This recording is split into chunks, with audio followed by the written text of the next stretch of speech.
আছে যে কে কে দ্বারা আমাদের বোঝাচ্ছে পটাশিয়াম এর পারমাণবিক সংখ্যা 19 যে পটাশিয়াম এর 19তম ইলেকট্রন যে 19তম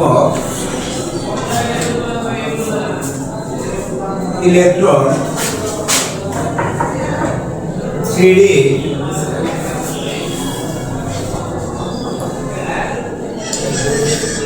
অরবিটালে না গিয়ে পুরেস এর যায় কেন? এটা তোমার প্রশ্ন আসতে পারে ঘ মার্কে অথবা ঘ মার্কে। যে প্রশ্নটা আসতে পারে ঘ মার্ক অথবা ঘ মার্কে অর্থাৎ 4 মার্কে প্রশ্নটা আসবে। তোমার প্রশ্নটা আসবে পটাশিয়াম 19তম ইলেকট্রন অরবিটাল না গিয়ে পুরেস অরবিটাল যায় কিনা। এটা খুবই ইম্পর্টেন্ট একটা প্রশ্ন, তুমি একটু বোঝার চেষ্টা করো। ধরো এটা তোমার পরীক্ষা আসছে, যে এসএসসি হোক সাপ্তাহিক হোক মাসিক হোক যেগুলো পরীক্ষা আসছে। এখন ধরো তাহলে পটাশিয়ামের কিন্তু আমি পারমাণবিক সংখ্যা কিন্তু উল্লেখ করে দিছি। আমার মনে হয় আমি শিওর যে তোমরা ইলেকট্রন বিন্যাসটা পারো। শক্তি স্তরের ক্ষেত্রে গ্রুপের ক্ষেত্রে ইলেকট্রন বিন্যাসটা আমরা কিভাবে করি? আমরা জানি যে পটাশিয়ামের পারমাণবিক সংখ্যা হলো 19। আমরা ইলেকট্রন বিন্যাস করি যে এইরকম ভাবে যে 1s এ আমরা দেব 2টা, 2s এ দেব 2টা, 2p তে দেব 6টা, 3s এ দেব 2টা, 3p তে দেব আমরা 6টা। এরপরে এই যে আমরা 4s এ একটা ইলেকট্রন দিলাম। এই প্রশ্নটা একবার আসছে যে এই 3p তে দেওয়ার পর কেন 4s এ দিলাম, আমরা 3d তে কেন না দিলাম? এই যে একটা ব্যাখ্যা, এই ব্যাখ্যাটা করা হয় একটা নীতির মাধ্যমে, যাকে বলা হয় আউটবাউ নীতি। নীতিটার নাম হলো আউটবাউ নীতি।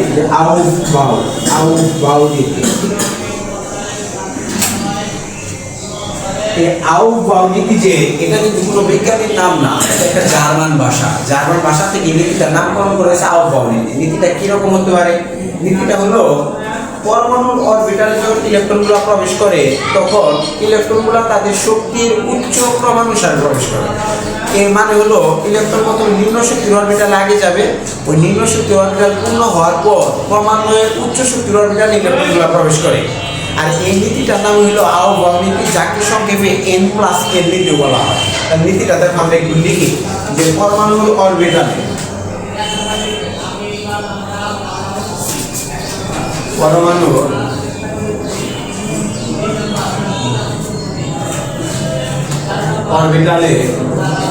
ইলেকট্রন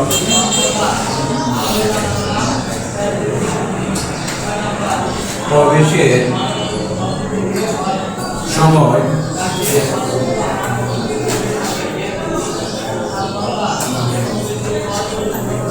ইলেকট্রন গুলো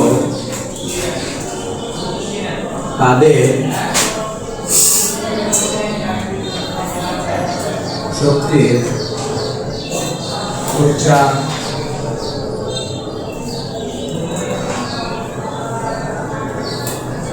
ক্রমানুসারে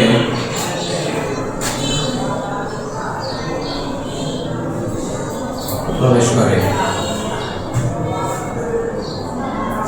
অর্থাৎ ইলেকট্রনগুলো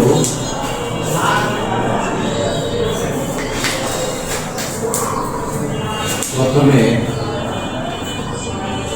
নিম্ন শক্তি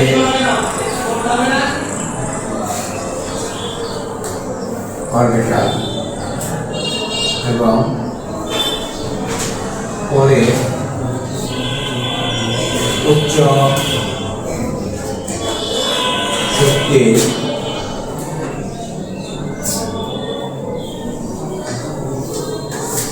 অরবিটালে প্রবেশ করে। একে n+l নীতি বলা হয়।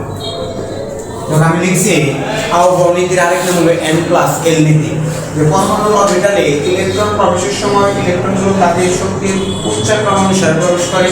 অর্থাৎ ইলেকট্রনগুলো প্রথমে নিম্ন শক্তির অরবিটাল এবং পরে উচ্চ শক্তির অরবিটালে প্রবেশ করে। একে n+l নীতি বলা হয়। n+l এর মানের উপর ভিত্তি করে এই প্রশ্নটার আনসার করতে হয়।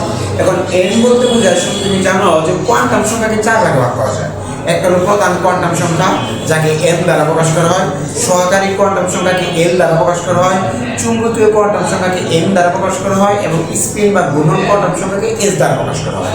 তাহলে n এর মান আমরা বললাম এটা বলতে বোঝাচ্ছে প্রধান কোয়ান্টাম সংখ্যা, যে প্রধান, ধরো প্রধান টু সংখ্যা লিখলাম আমি, যে টু সংখ্যা। এই n এর মানটা তোমাকে একটু আগে বলে আসলাম কিরকম হতে পারে, n সমান ধরো 1 2 3 4 এরকম ভাবে যাচ্ছে। n কাকে বলা হয় সহকারী কোয়ান্টাম সংখ্যা, যে সহকারী টু সংখ্যা। এই n এর মানটা একটু মাথায় রাখবে, n এর চারটা মান আছে, একটা হলো 0, ধরো 1, একটা 2 আর একটা 3। l এর মান যখন 0 হয় সেটা হয় s অরবিটাল s, l এর মান যখন 1 হয় সেটা p, l সমান 2 হলে d অরবিটাল, l সমান 3 হলে f অরবিটাল নির্দেশ করে। এখন দেখো আমার প্রশ্নে কোন দুটো অরবিটালের কথা বলছে বাবা, বলছে হলো 3d অরবিটাল এবং বলছে কি 4s অরবিটাল। তাহলে আমরা লিখতে পারি 3d এর জন্য n প্লাস l, এর জন্য n প্লাস l সমান, দেখো আমি একটু বললাম n এর মানটা বলে প্রধান কোয়ান্টাম সংখ্যা। এই জায়গায় ডিটা হলো একটা অরবিটাল, ডি হলো একটা অরবিটাল, তার মানে অরবিটালের সাথে যে মানটা আছে তাকে বলা হয় প্রধান কোয়ান্টাম সংখ্যা। তাহলে এই জায়গায় আমি n এর মান কত বসাবো, অবশ্যই 3 বসাবো। তাহলে আমি লিখব 3 প্লাস 0 দিলাম প্লাস l, l এর জন্য অরবিটাল হিসেবে d আছে এই জায়গায়, আমি জানি d এর জন্য l এর মানটা সবসময় 2 হয়ে থাকে। তাহলে আমি লিখতে পারি 3 প্লাস f2, আমাদের আসতেছে কত 5। আবার ধরো আরেকটা অরবিটাল মধ্যে বাকি আছে 4s, তাহলে লিখতে পারি 4s এর জন্য এটা একটু ব্রেকেট আটকিয়ে দিই, যে n প্লাস l সমান n এর মান অবশ্যই তাহলে 4 হবে, তাহলে লিখব 4 প্লাস এর যে একটা অরবিটাল এবং s অরবিটালের জন্য l এর মান অবশ্যই 0 হয়ে থাকে, তাহলে লিখব 0, আমাদের আসতেছে কত 4। তুমি একটু লক্ষ্য করে দেখো 3d অরবিটালের জন্য n প্লাস l এর মান আসছে 5 মানে 5 এবং 4s এর জন্য আসছে 4 মানে 4। অবশ্যই 5 এর চেয়ে 4 একটা ছোট মান, তার মানে 4 যেহেতু ছোট, তার মানে এই 4s অরবিটাল একটা নিম্ন শক্তির অরবিটাল। তুমি আও ফর্ম নিতে বা n প্লাস l নিতে কি বলে আসছো, যে নিম্ন শক্তির অরবিটাল যখন আগে প্রবেশ করে তখন তুমি লিখবা সুতরাং অতএব 4s লেস দ্যান 3d। তারপর আমরা প্রশ্নটা লিখে দেব, এর জন্য পটাশিয়াম এর 19তম ইলেকট্রন 3d তে না গিয়ে 4s এ যায়। এই প্রশ্নটা একটা ডুপ্লিকে এই জায়গা থেকে আর কি তোমাকে 3 বা 4 নাম্বার দেবে একটা দুটোর জন্য। এই প্রশ্নটা অবশ্যই শিখে রাখবা, আর নেক্সট ক্লাসে কোথাও কোনো সমস্যা হলে আমরা সেটা নিয়ে আলোচনা করবো। কেমন?